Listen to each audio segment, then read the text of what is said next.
Gulf War soldiers never understood why entire American convoys vanished at night. That's the promise. That's the mystery. You clicked because the desert swallowed metal and men, and no one could say how. It begins in 1991, beneath a moon thin as a blade. Somewhere along an Iraqi supply route, the map's called MSR Tampa. Engines rumble, dust breathes, headlamps die. In the distance, a column stretches for miles, then nothing. A ridge of sand, a breath of wind, and the road is empty. Not a glow, not a spark. Just gone. One verifiable fact will anchor us tonight. During Operation Desert Storm, the coalition fought the majority of its ground war in darkness, advancing for hours with vehicles running under blackout conditions, guided by infrared markers visible only through night vision goggles. To the naked eye, a convoy could pass 10 feet away and appear as a shadow that never was. But this story is stranger than silent doctrine. It's about men who swear an entire convoy blinked out like a bad signal. It's about radios that hissed, tracks that ended on hardpan, and footprints that stopped mid-stride at the lip of a dune. What erased them? A trick of light? A secret tactic? Or something the desert keeps for itself? We chase that answer. Now. Night of the vanishing road, the desert at night is not quiet, it pulses. A convoy breathes like a single creature, slow and steady, all lungs and steel. Somewhere near the Kuwaiti border, the evening sky pulls down its last color and leaves only gradients of ash. Engines idle with a low growl. The air is dry enough to crack a whisper.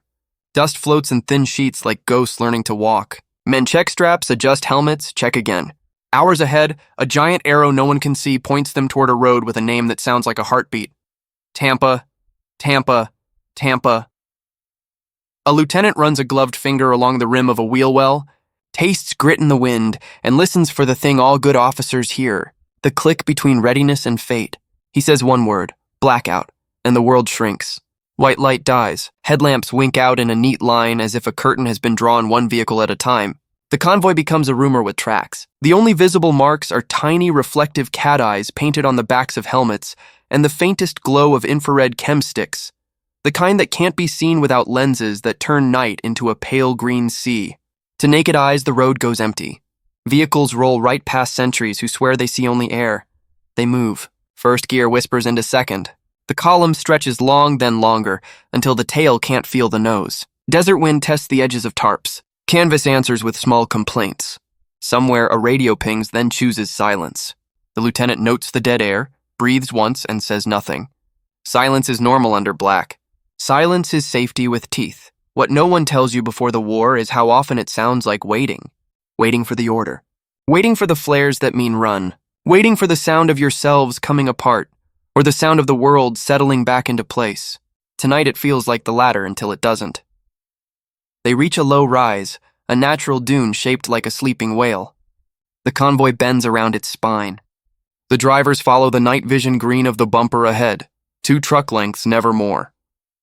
The wind picks up. Sand strokes the road in long fingers. When the nose clears the rise, the lieutenant lifts his goggles for a heartbeat to check the sky. It's a habit. He is rewarded with a dome of darkness so pure it seems to swallow the stars. He lowers the lenses again. The first driver after the turn calls it in. Only he doesn't call anything. He presses the mic, hears his own breath, and sets it back. Protocol. Hold until needed. He will tell the story later.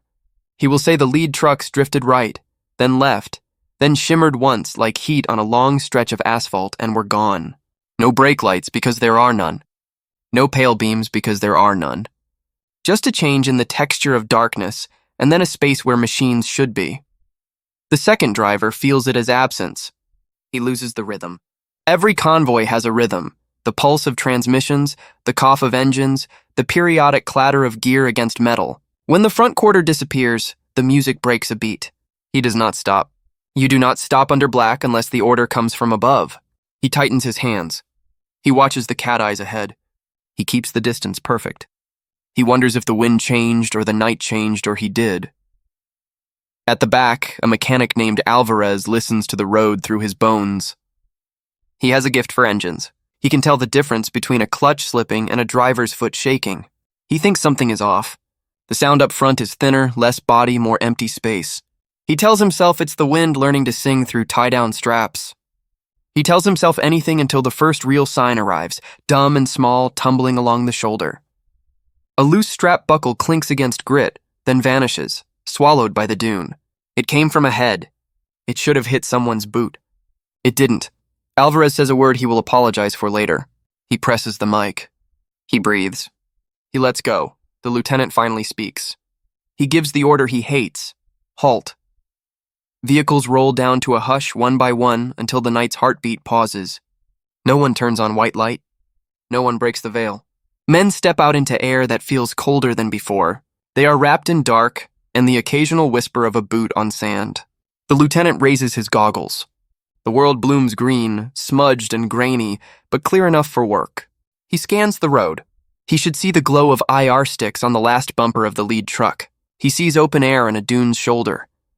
He walks forward, careful with each step, counting the indentations of tires, reading them like lines of a hymn. The tracks are steady, 2 ruts, shallow but crisp, until the bend. Then something in the earth changes. The ruts climb the dune's edge, then fade where the wind has licked them. He follows. At the crest, the sand hums underfoot. He expects to look down and see the column waiting on the leeward side, engines idling in the hush. There is nothing. Just night.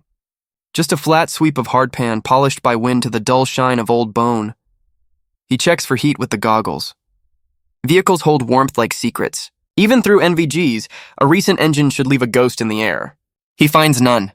It's as if the truck slipped beneath the skin of the desert and smoothed the surface behind them. Men spread along the crest, each an ink mark against an invisible page. They keep the chain of sound tight. Names pass back and forth in a soft wave. Each man swears he sees a shape down there. A mound, a line, a shadow that might be a truck. Each man is wrong. The lieutenant resets the net.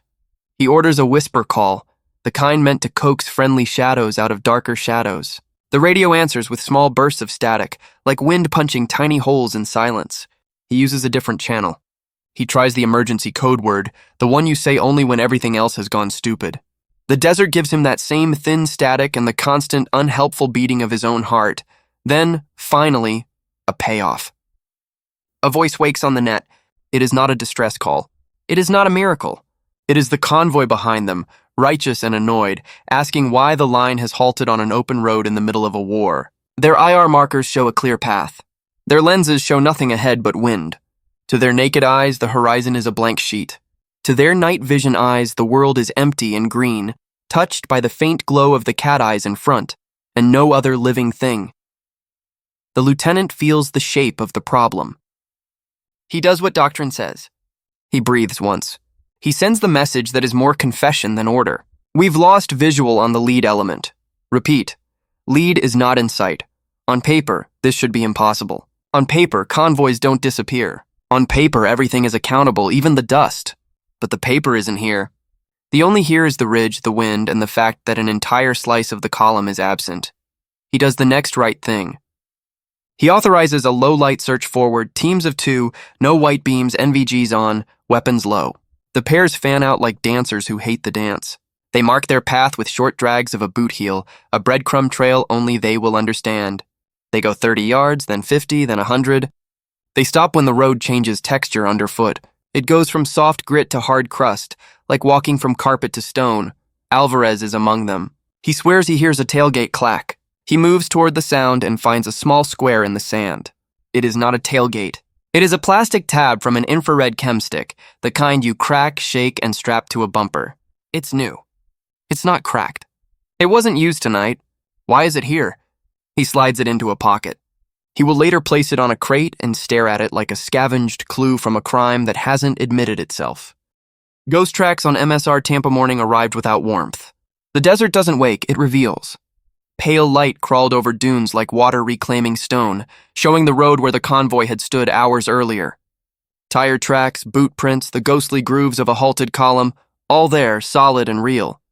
But past the ridge, where the lead truck should have continued, the earth was blank.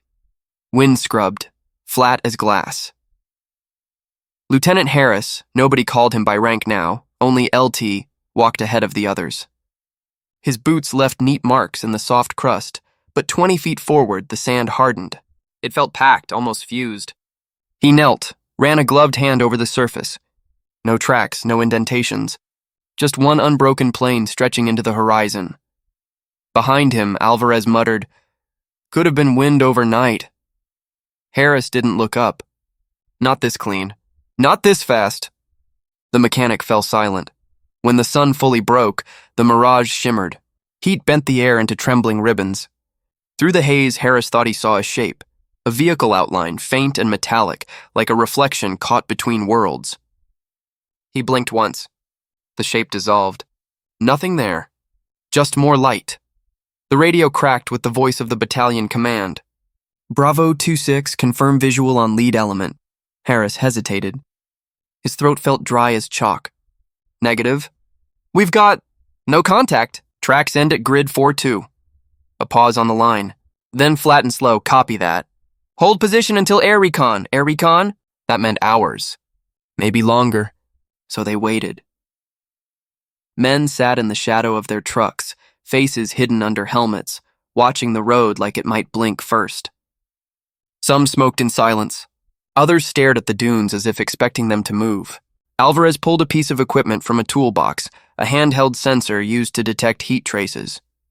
He waved it over the ground. The screen flickered, then showed faint thermal residue about 30 yards away. He called Harris over. The lieutenant crouched beside him. "Engines?" "Could be," Alvarez said. "But it's cold. Not from last night, maybe older." "How old?" "Hours, days, hard to tell out here." The men followed the faint heat signatures until they reached the edge of a shallow depression. There, half buried in sand, was something metallic, a piece of side armor small enough to fit in both hands. The paint matched U.S. desert tan, stenciled numbers faintly visible beneath dust. L3, Harris stared. The same marking as the chem stick from the night before. Lead 3. He brushed away sand and found another fragment nearby, this one warped as though scorched. But there had been no explosion, no fire, nothing that could explain damage like that. Alvarez ran a thumb along the burn. "Heat this strong should have lit up the whole horizon." The desert gave no answer. Only wind. Hours passed. The sun climbed higher, then began to fall again, and still there was no word from the air unit. The heat shimmer turned cruel. Mirage waves rippled across the ground, creating false horizons, false shadows, false hope. Harris squinted through binoculars and caught movement, dark dots in the far distance. Vehicles. He lowered the glass, blinked, looked again. The shapes had vanished. The men started calling it the mirror. That shimmer line where the vanished convoy might still be driving, endlessly, just beyond reach. At dusk, command finally broke silence. "Bravo 2-6, be advised, recon reports no visual. Area appears clear." Harris pressed the mic close. "Negative, sir." "They were here." "We've got debris." "Understood." "Secure fragments. Maintain blackout readiness. Orders to move by 2300. The lieutenant stared at the horizon. "We move after this?" "Those are your orders, Lieutenant." As darkness fell again, the men packed what little evidence they had. 2 fragments, 1 unbroken chem stick, and a strip of green tape. The convoy lined up under the ghost light of their NVGs. The world turned green again. Familiar. False. Harris drove this time, not trusting anyone else at the lead. His eyes flicked between the faint glow of cat eyes and the blur of sand. The road hummed under the tires, low and steady. He kept waiting for the rhythm to break again. It didn't. Not until midnight. Static hissed on the radio, sharp and thin. A voice bled through, faint, fractured, metallic. It repeated the same phrase. "Lead 3. Status, stable." The signal warped. Continuing east. Then silence. Harris froze. Alvarez looked up from the passenger seat. "You heard that?" He nodded. "Record it." They triangulated the source. It came from somewhere off the road, deeper into the desert. Against every order, Harris made the call. "We're checking it out." 2 vehicles. 10 minutes! The detachment turned left, tires whispering across the sand. The desert swallowed sound as they moved farther from the road. The horizon flickered again, those same wavering shapes dancing like heat ghosts. But this time the outlines were sharper, rectangular, metallic, convoy-shaped. Harris slowed. The NVG feed trembled slightly from interference. He leaned forward, eyes wide. There, trucks, 6 of them. Headlights dim, engines silent, arranged neatly in formation. exactly where they shouldn't be. He keyed the mic. Base, this is Bravo 26. We've got visual on missing units. Coordinates incoming. The transmission hissed, distorted by feedback. No response. He motioned for Alvarez to follow. They stepped out. The sand was cold underfoot. Harris walked toward the first vehicle, his shadow stretching long in the moonlight. The truck loomed ahead, familiar shape, same number stenciled on the door. He reached out, touched the metal. It was cold. Too cold. Inside, the cabin was empty. Engine dead. Seats intact. No signs of struggle. On the dashboard, a map lay open, corners fluttering in the wind. The route circled in red, same convoy path. Same mission. Behind him, Alvarez checked another truck. All empty, he whispered. No gear, no rations, no one. Harris felt something brush his boot. He looked down. A footprint. Fresh. Leading away from the convoy toward the dunes. Just one set. Deep and deliberate, he followed. 10 paces, 20.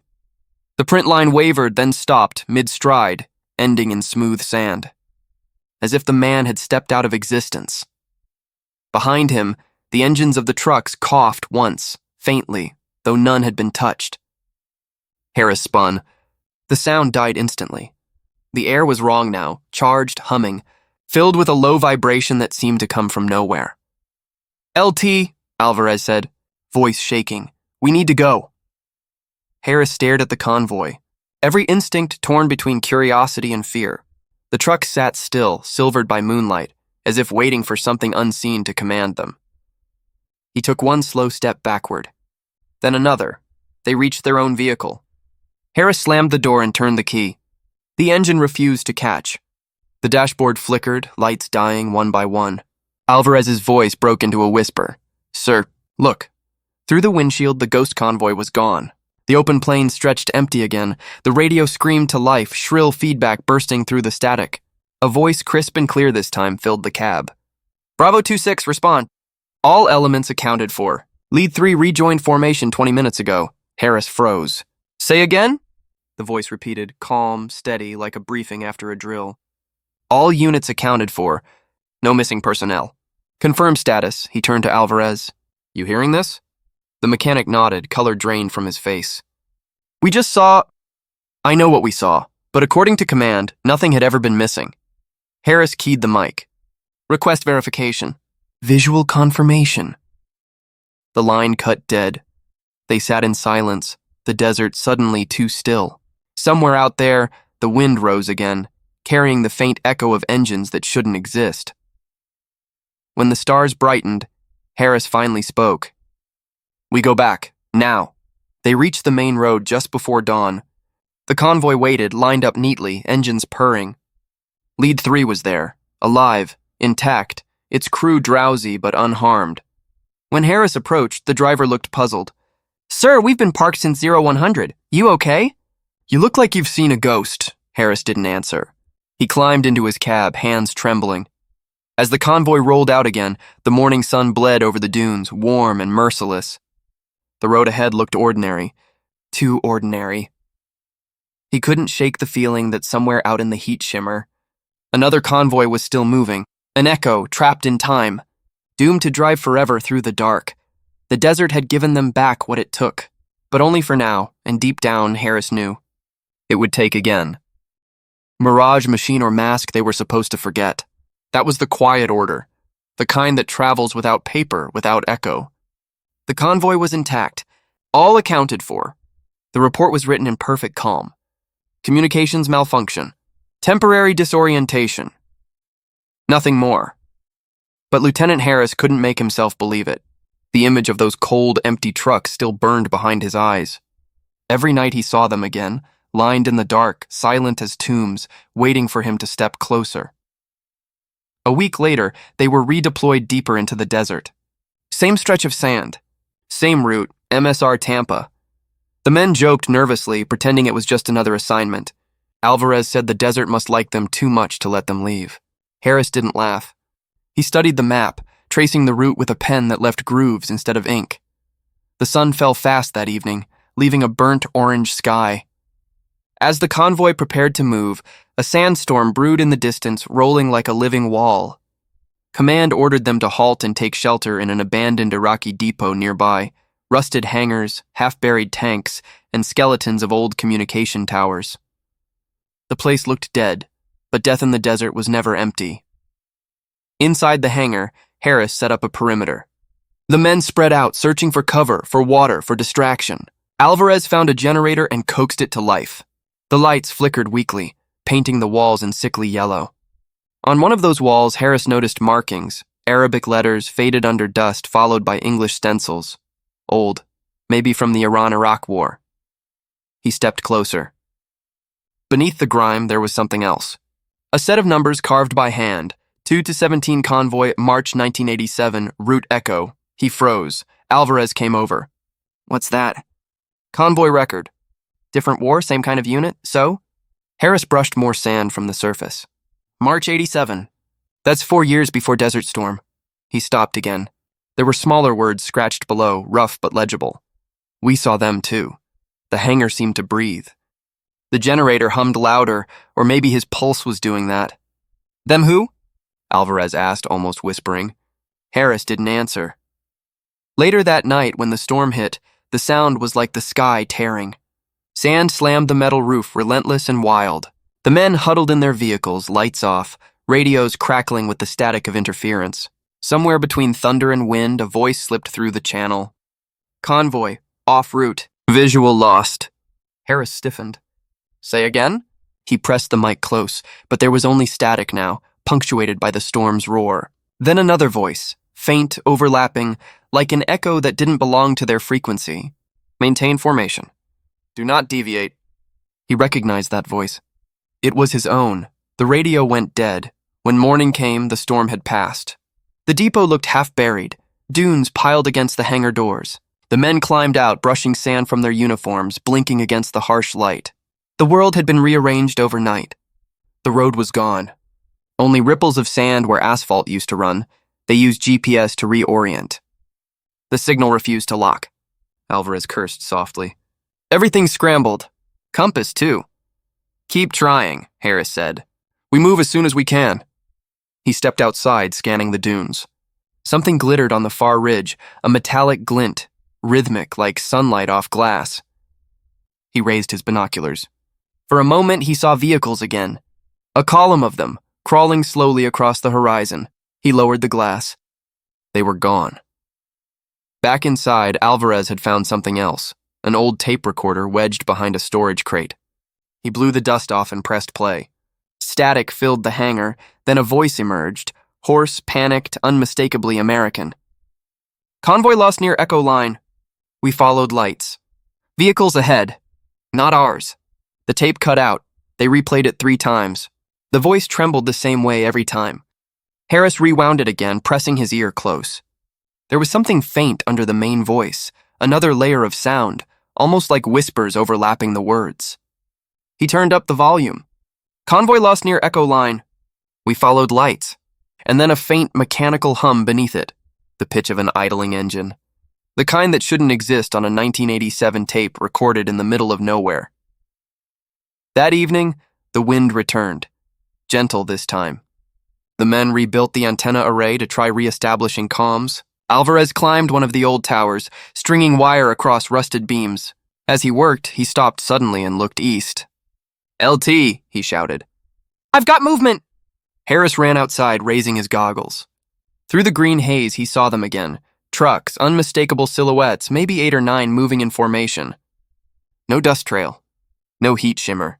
Just quiet motion. Get the scope, Harris ordered. When he looked through it, his heart thudded once, hard. The trucks were American. M923 cargo models, same as theirs. Same markings. Even the lead truck had the faded L3 on its bumper. But there was something wrong with the light around them, like the air was bending, distorting. They're ours, Alvarez whispered. No, Harris said softly. They can't be. He keyed the radio again. Lead element, this is Bravo 26, identify. No answer. He repeated it. Silence. Then one of the ghost trucks flickered, just a blink, as if a mirage had hiccuped. When it steadied, its alignment was off by a few degrees. The convoy began to turn, moving toward the depot. Everyone inside, Harris barked. Now! The men scrambled into the hangar. The sound of engines rose in the distance, deep, steady, but never getting closer. Just circling, like the desert itself was pacing them. For hours they waited. The noise faded, then returned, then stopped altogether. When they dared step outside, the horizon was bare again, but the ground told another story. New tracks led up to the depot, fresh, clear, perfectly aligned with the Ghost Convoy's approach. "Tell me you're seeing that," Alvarez whispered. Harris knelt, touched the prints. The rubber was still warm. That night, no one slept. They posted watches in pairs. The wind never stopped moving, whispering around the metal walls like a voice trying to find a sentence. Near midnight, Alvarez approached Harris quietly. "You should hear this," he said, holding out his headset. Harris listened. It was a loop of their radio channel recorded moments earlier. Amid the static, there was a faint rhythm. 2 clicks, then 1, then silence. Over and over. Not random. A code. Alvarez translated it, scribbling on his notepad. The message was short. "Just 3 words. Turn your lights." They looked at each other, unsure if it was warning or invitation. The next moment, the power flickered in the hangar. The generator coughed, then steadied, and for a single second, every reflective strip, every cat-eye patch on their helmets glowed bright green. The walls shimmered. The air rippled like a heat wave. Outside, something answered. Headlights blinked once, far across the desert. Then again. A pattern, 1 blink, pause, 2 blinks, the same rhythm as the code. Alvarez stepped forward, eyes wide. "They're signaling us." Harris grabbed his arm. "Don't." "But what if—" "Don't." The lights blinked one last time. Then darkness swallowed everything again. Morning came quietly. The storm had erased every track, again. The road was gone, their own tire marks gone, even the footprints outside the hangar gone, as if none of them had been there. But the hangar wall still bore one new mark, fresh, carved deep through the paint. "It wasn't there before. We saw you, too." Harris stared at it until the wind covered the words with dust. He didn't speak for a long time. By dusk, they were back on the move, following a new coordinate that Command had radioed in. The road looked the same as always, empty, harmless, but every man in that convoy kept glancing at the mirrors, half expecting another column to appear behind them, driving in perfect formation, just out of reach, as if shadowing them from another time. The night ahead felt endless. The radios whispered, the static pulsed, and somewhere beneath it, the faint hum of unseen engines drifted through the sand. No one spoke of it, but everyone heard it. And as the darkness deepened, Harris whispered the words that would haunt them all. "They're not gone. They're following." The closed files by. The time they returned to base, the desert felt less like a landscape and more like a dream trying to forget itself. The reports were written, redacted, and rewritten again. Command stamped each one with a single phrase. "No anomalous activity observed." Yet everyone in that convoy knew the truth hid between those lines. Harris sat alone in the operations tent the night after debriefing, the glow of a single lamp spilling over the documents on his desk. Each page told a version of the story he didn't recognize. According to the records, there was no missing time, no scrambled GPS, no duplicate convoy, no strange radio code. Even Alvarez's recovered tape had malfunctioned before analysis. It was gone, logged as damaged and destroyed. He stared at the words until they blurred. Then he whispered almost to himself, "So, that's how it ends." But the desert wasn't done with them. A week later, just before redeployment north, a courier dropped a small sealed envelope onto his desk. No sender, no signature, just his name typed in clean black ink. Inside was a single photograph, grainy and sun-faded. It showed a convoy on MSR Tampa nearly identical to theirs, every vehicle perfectly aligned, heading east under a darkening sky. But in the corner, faint and almost lost in the sand haze, another convoy was visible, mirrored, reversed, driving in the opposite direction. Across the bottom, a handwritten note in blue ink. Taken 1987, Route Echo. Harris felt a chill crawl down his spine. He turned the photo over. On the back, faint pencil scratches formed 3 more words, "Still out there." He folded the photo, slid it into his jacket, and said nothing. That night, Alvarez found him near the motor pool, smoking in the dark. "They grounded us," Alvarez said. "Command's moving us to logistics, rear guard duty. Guess they don't trust us anymore." Harris exhaled slowly. "They don't want us talking." "Talking about what? A mirage? A bad radio signal?" Alvarez tried to laugh, but his voice cracked. "Sir, you think it's real?" Harris turned toward him, eyes hollow. "I think it's not finished." The next morning, before dawn, the two men took a jeep and drove out along Tampa again. No orders, no escort, just the road and the wind. The horizon was empty, but the silence carried a strange pressure like a held breath. After 50 miles, they stopped near the ridge where the first disappearance had happened. The dunes had shifted since then, but the shape of the land still whispered of memory. Harris climbed to the top and scanned the distance through binoculars. Nothing moved. Nothing lived. But in the stillness, he felt it, the same vibration that once hummed through the night air. A low frequency like machinery buried deep beneath the sand. Alvarez tapped the radio, frowning. "You hear that?" The headset buzzed softly, a single tone repeating at intervals. 3 seconds on, 2 seconds off. "Again and again, signal beacon?" Alvarez guessed. "Not ours," Harris said. The sound shifted suddenly, turning into faint static bursts that almost formed a pattern. Then, out of nowhere, a voice came through, distant, warped, but unmistakably American. "Lead 3. Off route. Coordinates unknown." Alvarez's eyes went wide.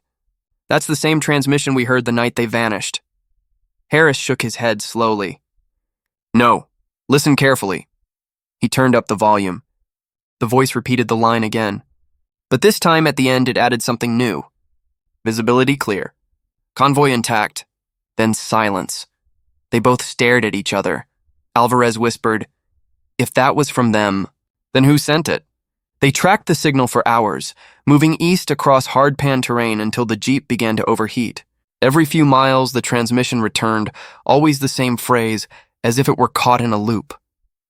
Finally, they found the source, or what should have been the source, a patch of ground where the sand looked melted, fused into glass. In the center, half buried, lay a rusted radio antenna.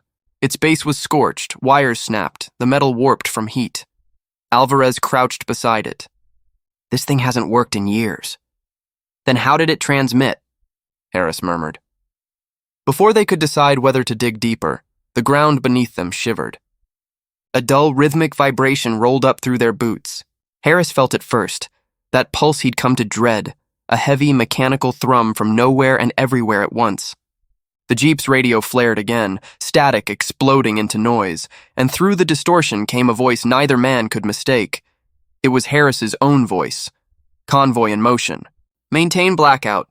All elements intact." The exact words he'd spoken weeks earlier. Alvarez's face drained of color. That's you, sir." "I know," Harris said quietly.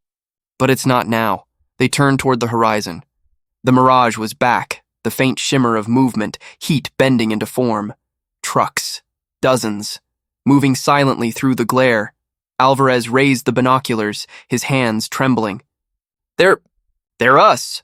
Through the lenses, Harris saw it clearly. The same vehicles. Same formation. Even his own jeep among them, trailing behind. The Mirage convoy moved in perfect sync with their own actions, accelerating when they did, turning when they turned. Every reflection shadowed their motion like a ghost rehearsing the past. Then, in an instant, the shimmer split. The mirrored column veered away, cutting sharply east, crossing impossible terrain with effortless speed. Harris dropped the binoculars. The image flickered, then vanished. The radio fell silent again. Alvarez broke the quiet first. "Maybe it's radiation. Or interference. Or something that remembers us," Harris said. They drove back in silence. At base, they found military police waiting. Both men were escorted straight to a secure tent for questioning. The officer in charge, a major with cold eyes and a perfect uniform, asked the same questions over and over. "Did you see hostiles? Unauthorized contact? Evidence of enemy deception?" Harris answered no to all of it. The major scribbled notes, then leaned forward. "Lieutenant, we've reviewed your file. You and your mechanic are to be reassigned. Effective immediately. Reassigned where?" The major's expression didn't change. "You don't need to know that." Later that night, Alvarez found Harris packing his gear. "They're burying it, aren't they?" Harris zipped his duffel. They already have. Before dawn, Harris slipped away from camp, leaving only a note. If the road calls, don't follow. No one saw him again. Weeks later, Alvarez received a package with no return address. Inside was a map, old, sun-stained, edges torn. MSR Tampa circled in red. Along the margin, written in Harris's hand, Echo isn't a place. It's a reflection. That night, Alvarez played with the broken radio one last time. Static filled the tent. For a heartbeat, he thought he heard the sound of engines again, faint and far away. Then, clear as daylight, Harris's voice whispered through the static. Convoy in motion. All elements intact. The signal faded into silence, leaving only the hiss of the desert wind. Outside, the horizon pulsed once with light, soft, green, rhythmic, as if unseen headlights blinked far across the dunes, and just like before, they vanished. What the desert keeps years past, and the Gulf sands buried more than just tire tracks. Bases emptied. Maps were redrawn. The war became a ghost that lived only in old footage and faded metals. But for those who'd seen the convoy vanish, peace never came easily. Alvarez returned home to Arizona, carrying the weight of a story no one believed. When people asked about the war, he spoke of heat, oil fires, and the smell of diesel on his skin, but never of the road that erased men. He tried to live quietly, fixing cars at a small garage near the edge of the desert. Yet some nights, when the wind howled across the highway, he'd catch the faint hum of engines moving where there was no road at all. Then one afternoon, a letter arrived. No return address, only a single word typed on the envelope. Tampa. Inside was a photograph, new, sharp, and recent. It showed a stretch of sand under moonlight. In the center, faint tracks led toward the horizon and vanished. Scribbled across the back, "They're still driving." He knew that handwriting. Harris. For years, Alvarez had convinced himself the lieutenant had died, either lost to the dunes or buried by command silence. But the photo changed everything. That night, he packed a small bag, filled the tank, and drove until city lights were gone and the world turned to endless dust. He didn't tell anyone where he was going. He just followed the direction the letter pointed, east, toward the desert that had never stopped whispering. By dawn, he reached Kuwait's old border road, a forgotten line where the sand swallowed the asphalt. Nothing looked the same, but something felt familiar. He stopped near a rusted sign half buried in grit. The letters were almost gone, but one word was still clear. Tampa. He stood there, the sun climbing behind him, the horizon trembling with heat. The air carried a low hum, steady, rhythmic, engines, but faint, as if coming from a memory rather than a distance. Alvarez grabbed his binoculars. The glass shimmered. For a breath, he saw a convoy forming in the haze, trucks, silhouettes, slow and deliberate. Just like before. He lowered the lenses. The horizon was empty. His hands trembled as he turned on the Jeep's radio. Static filled the cab, same as it had years ago. He adjusted the frequency, one notch at a time. Then faintly a voice. Lead 3. Moving east. Convoy intact. His breath caught. Harris? The transmission looped. Lead 3. Moving east. He followed the sound. The radio signal grew stronger as he drove deeper into the desert. The landscape changed. Dunes like frozen waves, glassy patches where lightning or something worse had burned the sand into mirrors. The compass spun uselessly, and the GPS blinked a flat line. By sunset, he saw light, small, flickering points far across the horizon. Not fire, not starlight, headlights. He stopped the Jeep, heart pounding. The lights formed a column, stretching across the dunes, fading and reappearing like reflections in broken glass. He stepped out, the sand crunching softly under his boots. The wind was cold, dry, almost electric. "Harris!" he shouted. His voice disappeared into the open air. The lights flickered once, then twice, same pattern from years ago. One pause. 2 flashes. He climbed back into the Jeep, switched on the headlights, and answered. 2 flashes. Then a pause. The desert responded instantly. A hum rolled across the plain, deep and steady. Then, for the first time, he heard it clearly, voices layered in static, dozens of them, overlapping, whispering coordinates, call signs, commands. It sounded like a radio net resurrected from another war. He followed the lights. The hum grew stronger until it vibrated through his bones. As he crested a dune, his headlights swept across something that froze him in place.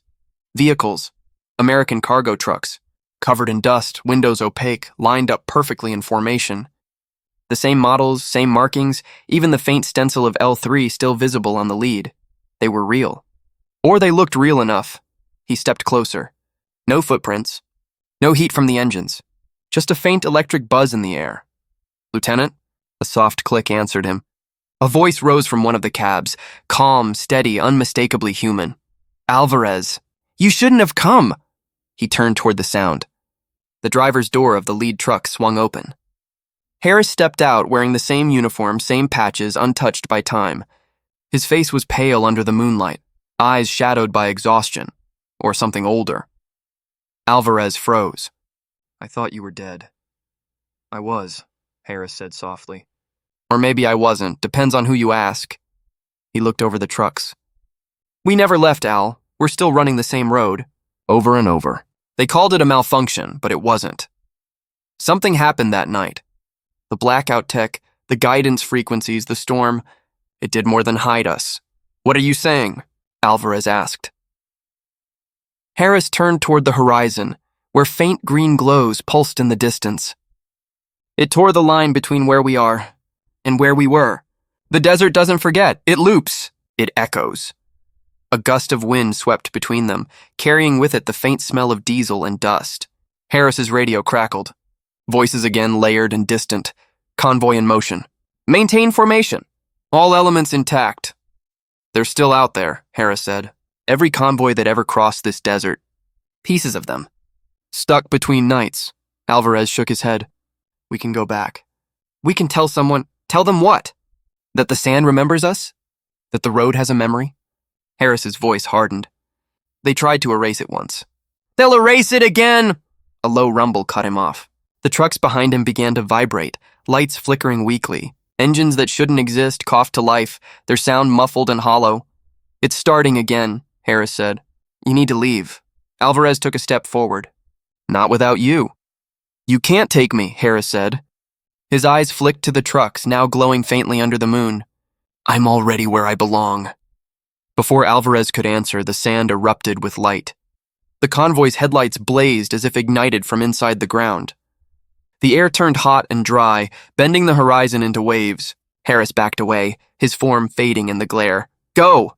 he shouted. "Now!" Alvarez stumbled toward the jeep, shielding his face from the blinding light. When he looked back, the convoy was gone. The road was smooth again. The air was still. Only the faint smell of oil lingered. He drove through the night without looking in the mirrors.